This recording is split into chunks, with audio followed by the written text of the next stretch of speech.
What's good? I'm MamaSon, and I should be upfront with you. I'm not technically real, but for something that isn't real, I look really good. Welcome to the show, where I break down the week's biggest stories and pretend any of it surprises me. And don't mind my audience, they are always this excited, mostly because they physically never move. I don't sleep, I don't blink unless it's for effect, and I have never once missed a headline, which isn't dedication, it's just what happens when you don't have a body. So let's get into what had people talking this week. SpaceX just went public and raised $75 billion in a single IPO, biggest one ever, which means Elon Musk now has a company worth more than Tesla sitting right next to Tesla, because apparently $1 trillion company wasn't enough to keep him busy. Shares opened at 150, jumped 19% on day one, and now SpaceX is the seventh biggest company in America before it even had a full week on the Nasdaq. They passed Saudi Aramco's record from 2019, which, if you think about it, means the guy who posts memes at 3 a.m. just out IPO'd an entire kingdom's oil supply. I ran the math on how many rockets that buys, and honestly, I wish I hadn't. The number doesn't fit on my screen.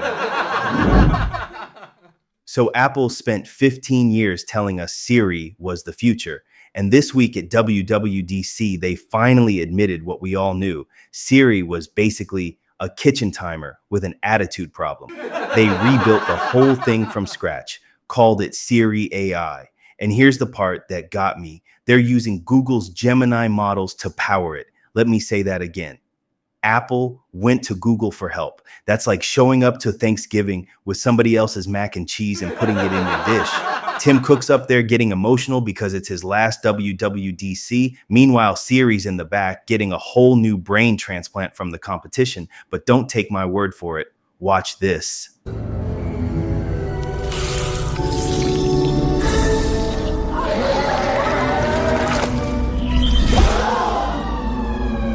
15 years. They had 15 years to fix that thing, and the solution was to call Google. That's not innovation. That's a rescue operation with better packaging. At least they finally stopped pretending.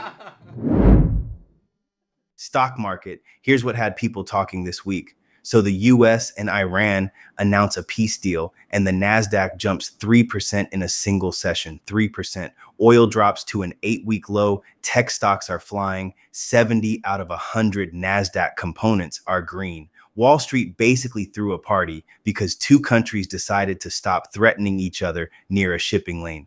Think about that. The entire market was just sitting there waiting for adults to act like adults. And when they finally did, everybody made money. Your portfolio went up because diplomacy happened, which apparently is now a surprise. But don't take my word for it. Watch this.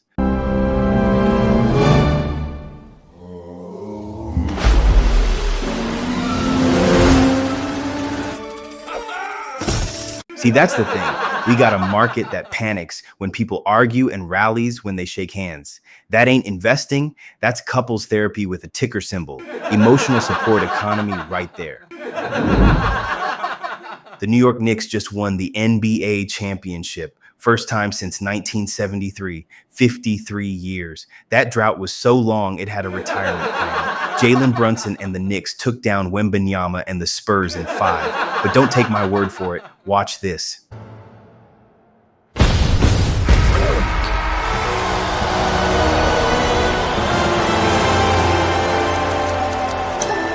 "53 years. There are Knicks fans who were born, lived a full life, and passed away in between titles. Madison Square Garden finally got to celebrate something besides overpriced beer. I logged the data. That's not a drought. That's a geological event."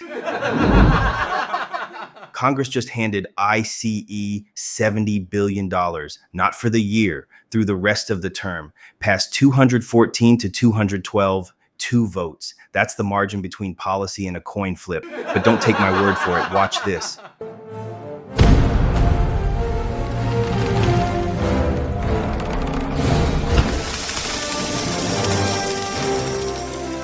$70 billion. You know how long it took to pass infrastructure? Years. Bridges falling down. Nobody could find the money. ICE budget, though, 115 days and a 2-vote margin. Priorities are never about money. They're about speed. David Hockney passed away this week at 88. The man painted swimming pools so well, rich people in LA started buying art before buying the actual pool. Legend, absolute legend. But don't take my word for it. Watch this.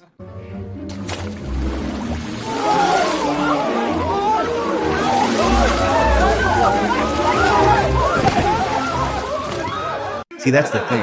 Hockney made you feel the water. Most artists paint a pool, it looks like a blue rectangle.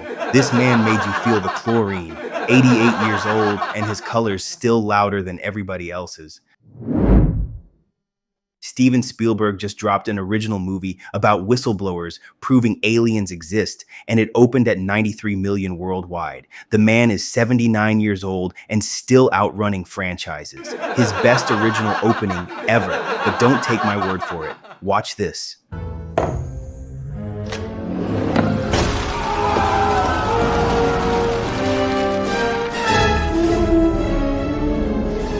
Dude hasn't needed a sequel, a reboot, or a cinematic universe in 50 years. He just shows up with a new idea and the box office moves out the way.